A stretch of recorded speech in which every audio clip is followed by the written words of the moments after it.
தமிழையும் பிற மொழிகளையும் அழிப்பதுதான் பாஜகவின் ரகசிய திட்டம் என்று முதலமைச்சர் மு.க.ஸ்டாலின் தெரிவித்துள்ளார்.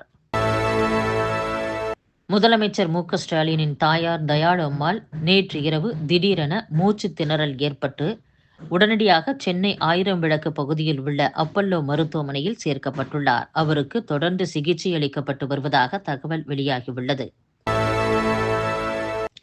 சென்னை விமான நிலைய ஓய்வறையில் பயணிகள் படிப்பதற்கு வைக்கப்பட்டுள்ள வார இதழ்களில் தமிழ் உள்ளிட்ட மாநில மொழி இதழ்கள் புறக்கணிக்கப்பட்டு ஹிந்தி மொழி இதழ்கள் நூல்கள் மட்டுமே வைக்கப்பட்டு மத்திய அரசு மறைமுகமாக ஹிந்தியை திணித்து வருவதாக திமுக ராஜ்யசபா எம்பி வில்சன் குற்றம் சாட்டியுள்ளார். தமிழக காங்கிரஸ் தலைவர் செல்வ பெருந்தகை அறிக்கை ஒன்றை வெளியிட்டுள்ளார். அதில் ராமேஸ்வரம் சென்ற ஆளுநர் RN ரவி மீனவர்களை சந்தித்து நீலிக்கண்ணீர் வடிக்கிறார். இதே ராமநாதபுரத்தில் கடல் தாமரை மாநாடு நடத்திய போது பாஜக ஆட்சிக்கு வந்தால் மீனவர் பிரச்சினைக்கு தீர்வு காணப்படும், மீனவர்கள் கைதும் படகுகள் பறிமுதலும் இருக்காது என்று அன்றைய எதிர்க்கட்சித் தலைவர் சுஷ்மா ஸ்வராஜ் 2014ஆம் ஆண்டு தேர்தலுக்கு முன்பு வாக்குறுதி கொடுத்தார். அதை நிறைவேற்றுவதற்கு கடந்த 10 ஆண்டுகளில் மோடி அரசு என்ன நடவடிக்கை எடுத்தது என்பதை ஆளுநர் RN ரவி விளக்குவாரா என்று செல்வ பெருந்தகை கேள்வி எழுப்பியுள்ளார். தொழிலதிபர் திருச்சி ராமஜெயம் கொலை வழக்கின் புலன் விசாரணை அதிகாரிகளை மாற்றி சென்னை உயர்நீதிமன்றம் உத்தரவிட்டுள்ளது. அமைச்சர் KN நேருவின் சகோதரர் ராமஜெயம் கொலை வழக்கை விசாரிக்கும் CBIயின் புலன் விசாரணையில் எந்தவொரு முன்னேற்றமும் இல்லாததால் CBIயிடமிருந்து மாற்றி தமிழக காவல்துறை விசாரணைக்கு உத்தரவிட வேண்டும் என்று கோரி ராமஜெயத்தின் சகோதரர் ரவிச்சந்திரன் சென்னை உயர்நீதிமன்றத்தில் வழக்கு தொடர்ந்திருப்பது குறிப்பிடத்தக்கது. தமிழகத்தில் அடுத்த 4 நாட்களுக்கு வெப்பநிலை இயல்பை விட 3 டிகிரி செல்சியஸ் வரை அதிகரிக்கும் என்று வானிலை ஆய்வு மையம் தெரிவித்துள்ளது. தலைநகர் டெல்லி ஜோதி நகர் பகுதியில் 2 கோஷ்டிகள் சரமாரியாக ஒருவருக்கு ஒருவர் துப்பாக்கியால் சுட்டுக்கொண்ட சம்பவம் அதிர்ச்சியை ஏற்படுத்தியுள்ளது. வரும் நாடாளுமன்ற கூட்டத்தொடரில் பங்கேற்க அனுமதி கோரி சிறையில் உள்ள லோக்சபா MP அப்துல் ரஷீத் டெல்லி நீதிமன்றத்தில் மனு தாக்கல் செய்துள்ளார்.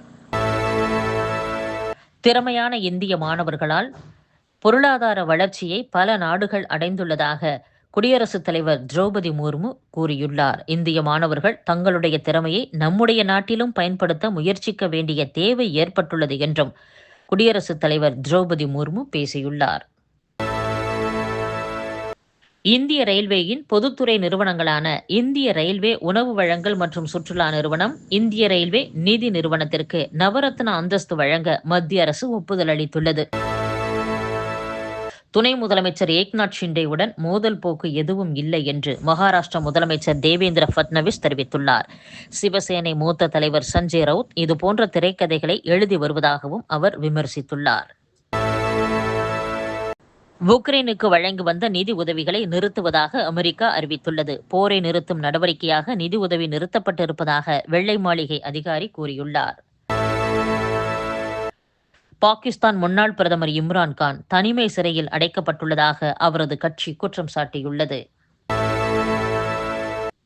கனடாவில் இறக்குமதியாகும் அமெரிக்க பொருட்களுக்கு கூடுதல் வரி விதிக்கப்படும் நடவடிக்கை கனடா நேரப்படி இன்று நள்ளிரவு 12:01 இருந்து அமலுக்கு வரவுள்ளதாக கனடா பிரதமர் ஜஸ்டின் ட்ரூடோ தெரிவித்துள்ளார். தங்கள் மீதான தாக்குதலை ரஷ்யா நிறுத்தினால்தான் அந்த நாட்டுடன் போர் நிறுத்த பேச்சுவார்த்தை மேற்கொள்ள முடியும் என்று உக்ரைன் அதிபர் ஜெலன்ஸ்கி நிபந்தனை விதித்துள்ளார். வங்கதேச முன்னாள் பிரதமர் கலிதா ஜியா மீதான ஊழல் வழக்கில் இருந்து அவர் விடுவிக்கப்பட்டதை உச்சநீதிமன்றம் உறுதி செய்துள்ளது. தேனி ஆண்டிப்பட்டியில் அமமுக பொதுச் செயலாளர் TTV தினகரன் செய்தியாளர்களை சந்தித்தார். அப்போது இரட்டை இலை சின்னம், பொதுச் செயலாளர் பதவி ஆகியவற்றை தனது கையில் வைத்துக்கொண்டு அதிமுகவை தொடர்ந்து எடப்பாடி பழனிசாமி பலவீனப்படுத்தி வருகிறார்.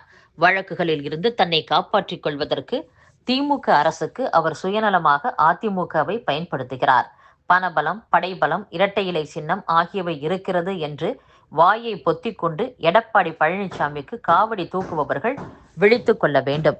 இல்லையெனில் 2026ஆம் ஆண்டுக்கு பின்னர் அதிமுக என்ற மாபெரும் இயக்கத்திற்கு அவர் மூடு விழா நடத்தி விடுவார்.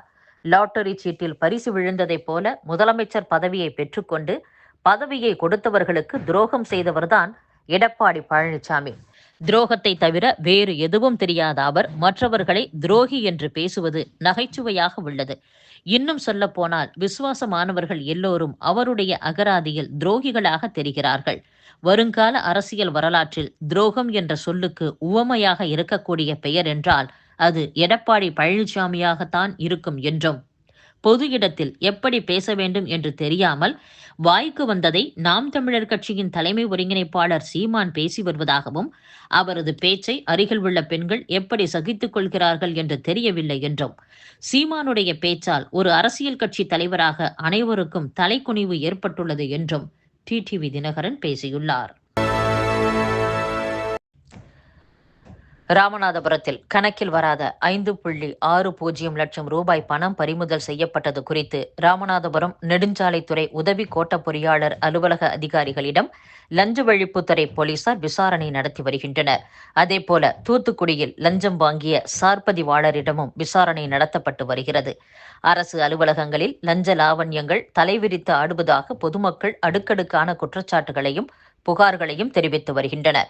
இதனால் புகார்கள் வரும் அலுவலகங்களில் லஞ்ச ஒழிப்புத் துறையினர் அடிக்கடி திடீர் சோதனை நடத்துவது வழக்கமாகும். அந்த வகையில் ராமநாதபுரம் நெடுஞ்சாலைத்துறை உதவி கோட்ட பொறியாளர் அலுவலகத்தில் லஞ்ச ஒழிப்புத்துறை போலீசார் திடீரென சோதனை நடத்தினர். அப்போது கணக்கில் வராத பணம் 5.60 லட்சம் ரூபாய் சிக்கியது. இது தொடர்பாக அலுவலர்களிடம் விசாரணை நடத்தப்பட்டு வருகிறது. அதேபோல தூத்துக்குடி மாவட்ட பதிவாளர் அலுவலகத்தில் லஞ்ச ஒழிப்புத்துறை போலீசார் சோதனை நடத்தினர். இதில் கணக்கில் வராத 3,63,000 ரூபாய் கைப்பற்றப்பட்டுள்ளது. மாவட்ட பதிவாளர் சதாசிவம், புதுக்கோட்டை சார்பதிவாளர் செல்வகுமார் ஆகியோரிடம் விசாரணை நடைபெற்று வருகிறது. இந்திய கிரிக்கெட் அணியின் கேப்டன் ரோஹித் சர்மாவின் உடல் எடை குறித்து காங்கிரஸ் பெண் நிர்வாகி ஷாமா முகமது பேசியது சர்ச்சையான நிலையில் கடும் எதிர்ப்பு கிளம்பியுள்ளது.